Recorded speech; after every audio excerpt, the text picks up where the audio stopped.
Magandang umaga po mga ka-farmers o alalay ng panday at may halong pagmamahal. Ipakita ko po sa inyo yung bunga ng ating saging na 3 araw na po nung in-upload ko po yung video na po. Ito po yung bunga ng saging natin, puso niya. Mali ang nakakaiba po, hindi po mataas yung puno niya, pero yung katawan ng ating saging ay malaki po. Yan po, tingnan nyo guys, malaki po yung puso niya. Sing laki ko po kasi binigyan natin ng halong pagmamahal, kaya lumabas yung bunga ng pagmamahal. Yan po mga kapatid, 3 puno na po yung lumabas sa ating tanim, yung puso ng saging natin. Kaya ang masasabi ko po sa inyo, mamahalin nyo ang yung tanim at bibigyan kayo ng magandang bunga pagdating ng panahon. Yan po guys, mga farmer, kasi sinadya ko po ito. Bakit may nagtatanong po bakit ganito yung design ng pagtatanim namin guys? Kasi may prutas po dito sa gitna. Ang purpose po ng ating pagtatanim, kung mamamunga na po ito, kung ma-harvest na po yung saging natin, pwede po natin yan itanim sa ibang area po, yung ating similya ng saging. Yan po guys, yun po yung aking pinaka gwapong bayaw ko po, si Likin. Anong masasabi mo sa farm ko, sa MHB farm, Mr. Sawane? Ito sa farm ni MHB. Ito si Commander Tade. Anong masasabi mo, Commander Tade, sa farm ni bapa mo na may halong pagmamahal? Talaga okay na okay. Nakita mo yung ipakita ko sa iyo yung bunga ng puso ng pagmamahal. Andito po, tingnan mo. Yan po. Anong masasabi mo dito sa puso ng saging na ito?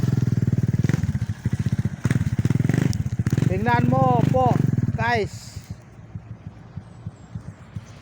Yan po, tumalaw po siya sa atin, si ating pinakamamahal na bayaw, kasi busy siya masyado, wala siya nag-drive ng van, bali andito siya.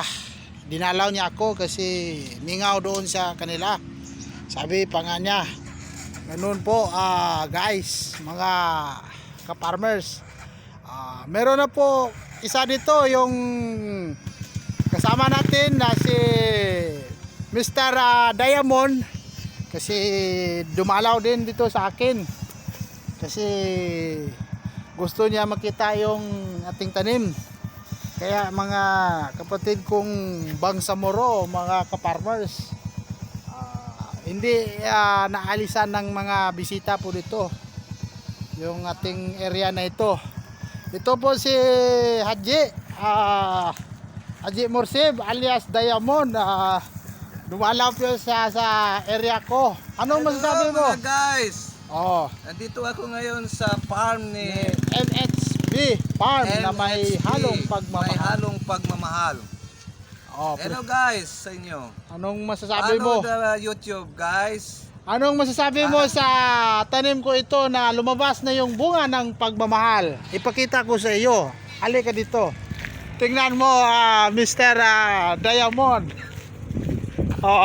Kailan lang ang mga tanim mo? Anong masasabi mo po sa puso ng pag-ibig na lumabas na po? Na pag-ibig. Anong napakaganda. Tingnan muna. Ang nakakaiba po sa tanim natin na variety ng Cardaba Giant, galing ng Thailand, Bangkok, Thailand. Hindi siya mahaba. Mababa yung kanyang pangangatawan, pero maskulado, parang ako po, macho. Yan po.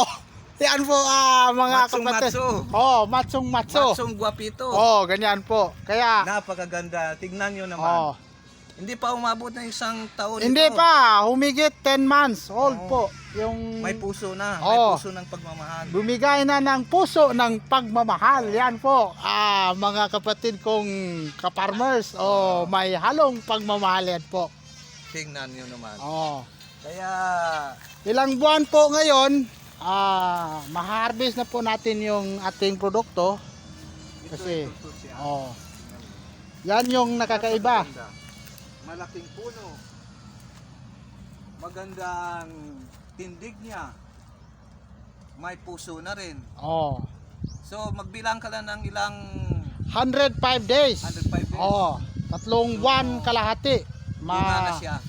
Makukuha mo na yung bunga niya. Sa humigit 3 days po, yun po, yan na po yung resulta niya. Ito ay isang Thailand kardaba. Oh, Cardaba Giant Ito from lang dito na Bangkok, Thailand. pinupulot lang sa mga Oh. taga-tabi. Kaya Yung Thailand kardaba.